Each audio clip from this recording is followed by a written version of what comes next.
Ya,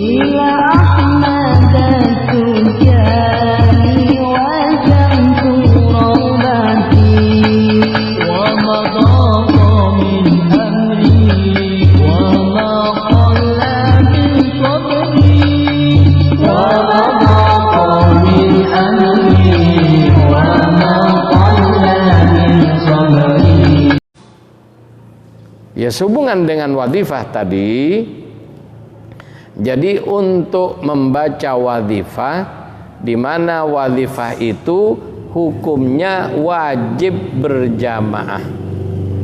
Jadi masuk dalam syarat thariqah yang 29. Syarat nomor 12, al-ijtima' lil wadhifah. Artinya wadhifah tiap hari harus berjamaah walaupun hanya berdua. Nyari ikhwan berdua kan gampang kan? Apalagi bertiga, lebih banyak pahalanya. Al-ijtima' lil wadhifah. Itu. Ini syarat. Termasuk juga ijtima' pada hailalah ba'dal asri yaumil jum'ah. Kemudian aturan ijtima' bagaimana? Ya berjamaah. Berjamaah itu bacanya bareng-bareng. Walaupun kumpul tapi baca sendiri-sendiri, balapan bukan berjamaah. Jadi kalau balapan bacanya namanya musabaqah. Tahu musabaqah? Lomba cepet-cepetan. Ada. Katanya kumpul tapi bacanya balapan. Sehingga ada yang sudah selesai nunggu doa, nunggu. Lah kalau namanya berjamaah seperti orang baris. Kalau dulu kan ada gerak jalan kan Pak. Ya sekarang sudah ada gerak jalan. Dulu ada gerak jalan, satu regu 20 orang kan gitu. Kemudian jalannya bareng, seragamnya sama, enak dilihat. Ya kayak tadi dari awal sampai selesai bareng-bareng bacanya. Dipimpin oleh yang bagus suaranya, bagus tajwidnya. Ya, penting. Jadi kalau tajwidnya tidak benar, jangan dalam thariqah jangan senior-senioran. Jadi dalam Islam bukan berlaku senior bukan senior. Yang mulia di hadapan Allah, inna akramakum indallahi atqakum. Tapi ketika urusan bacaan adalah yang paling bagus tajwidnya. Dan yang kedua paling bagus suaranya.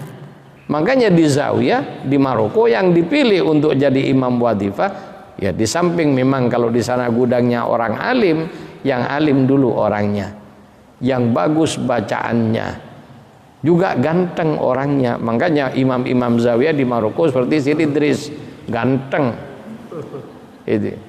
Kemudian Syed Gannun, ya abahnya Syed Radi Gannun juga ya tinggi besar, ganteng juga, alim. Itu. Syed Idris Iraki dapat julukan Imam Suyuti abad 20. Kenapa? Saking pinternya.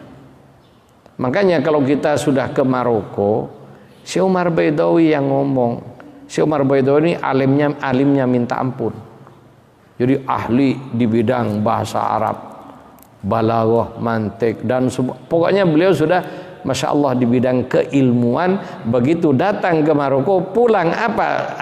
Ketika ketemu dengan para muqaddam dikumpulin, waduh, kita ini para muqaddam Indonesia ini kalau dibanding dengan Maroko sifatnya darurat karena tidak ada lagi. Tak ada rotan akar pun jadi. Kenapa? Rata-rata muqaddam di sana hafal Quran, juga ahli hadis.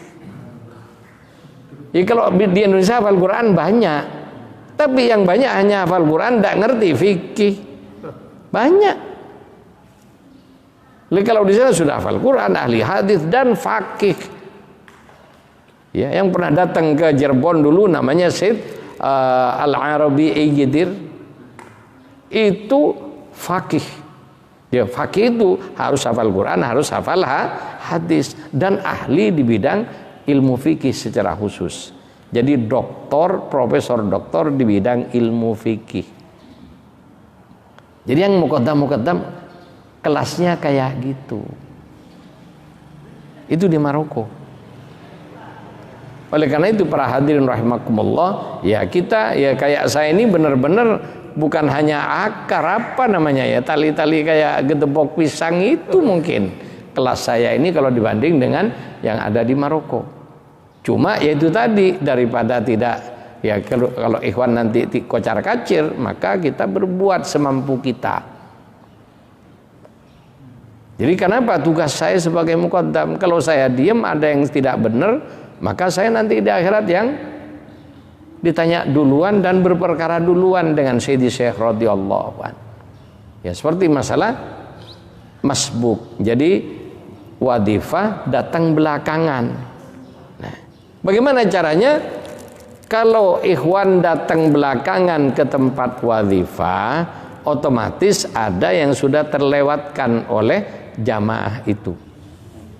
Sama dengan masbuk sholat, baru masuk ke rakaat kedua, berarti rakaat satu tidak kebagian. Coba imamnya salam, ikut salam juga atau melanjutkan? Jadi ketika imam salam, makmum masbuk melanjutkan kekurangan. Kalau kurang satu rakaat, nambah satu rakaat sehingga lengkap. Kalau kurang dua, nambah dua. Kalau kurang tiga, nambah tiga. Kalau sholat duhur sudah rakaat keempat masuk, berarti kurang tiga, nambah dua, tidak sah duhurnya. Demikian juga wadhifah, kalau makmum masuk sebagai masbuk, maka setelah selesai imamnya jangan ikut amin, jangan ikut innallaha malaikatahu yusholluna 'alan nabi. Jadi ketika sholatan tu'arrifuna biha iyyah, imam nutup, ya penutupnya kalau sholat salam, kalau lazim wadhifah hailalah innallaha wa malaikatahu yusholluna 'alan nabi. Kan begitu kan? Lah makmum masbuk jangan ikut. Makanya tasbihnya harus ya kalau mau gampang setting di jani kayak begini. Makanya ketika masuk, ketika sudah salat Fatihah otomatis ngambil dari 50. Berapa sampai selesai, misalnya sampai sini kan ini per 10 ada batasnya. Sehingga gampang, oh berarti kurang sekian. Dikasih tanda diingat berapa kurangnya. Sehingga begitu imamnya menutup innallaha malaikatahu yusholluna 'alan nabi, makmum tadi mufarokoh seperti orang sholat masbuk. Bagaimana? Langsung dari istighfar. Ya, ketika masuk tidak usah ikut baca Fatihah. Jadi ketika duduk cukup a'udzubillahi minasyaitonirrajim bismillahirrahmanirrahim, pelan langsung ikut bacaan imam. Begitu selesai ditandai kurang berapa. Nah, sehingga misalnya pada salat Fatih sudah dapat 25, berarti kurang 25. Ditandain sudah. Begitu sudah selesai imam langsung istighfar dulu 30 astagfirullahaladzim la ilaha illal qayyum, pelan-pelan suaranya. Biar tidak ganggu doa imam. Selesai istighfar 30, kurangnya salawat. Kalau kurang 10 tinggal nambah 10 salawatnya. Kalau kurang 15 ya 15, pokoknya sesuai dengan jumlah kurangnya. Begitu sudah selesai baru ditutup sendiri. Innallaha wa malaikatahu yusholluna 'alan nabi ya ayyuhalladzina amanu shallu 'alaihi wa sallimu taslima. Sallallahu alaihi wa ala alihi wa sahbihi wa sallama taslima. Subhana rabbika rabbil izzati amma yasifun. Wassalamun alal mursalin walhamdulillahi rabbil alamin. Selesai. Kalau imam nutut dengan doanya imam, ikut amin. Kalau imam sudah selesai berdoa sendiri. Dan doa bukan rukun wadhifah.